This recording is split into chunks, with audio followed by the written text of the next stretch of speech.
Okey, Assalamualaikum warahmatullahi wabarakatuh. Selamat tengah hari saya ucapkan.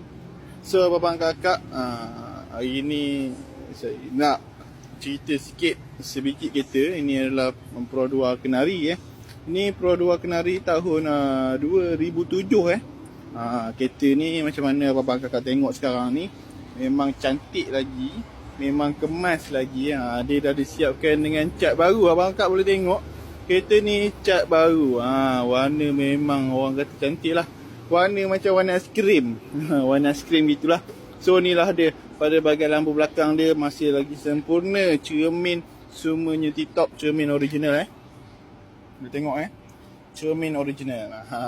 So inilah dia daripada bahagian luar dia, yang orang kata nak saya katakan macam baru. Betul tak juga, tapi kita dah cuba jadikan dia macam baru balik.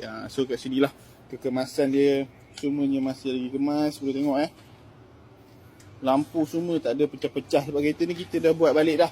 So boleh tengok juga pada tayar dia. Tayar pun boleh dikatakan 80% masih lagi cantik, masih lagi boleh diguna pakai. Tak adalah tayar baru, tayar second baru, tapi masih lagi sempurna. So inilah dia pada bahagian muka depan dia. Muka depan ni pun tak mengecewakan. Memang masih lagi kemas lah, masih lagi tip top. So ni bukannya Kenari Aerosport ini Kenari biasa saja. Kenari Auto 1.0 tahun 2007. So siapa berminat boleh call saya, boleh WhatsApp saya, boleh runding. Kita boleh runding harga sampai jadi, jangan risau. So ini tu tak ada apa saya nak tunjukkan. Kita nak review sikit-sikit je. Kalau tak kunci, ada rezeki abang kakak boleh tengok dalam.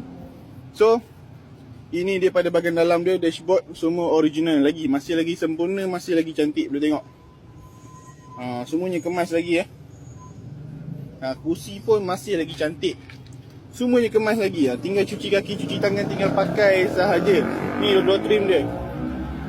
Semua original punya barang ada lagi. Tengok nampak?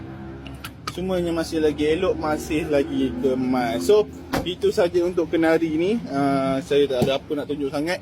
Ni pada bahagian belakang ni pun semuanya cantik lagi boleh tengok keliling.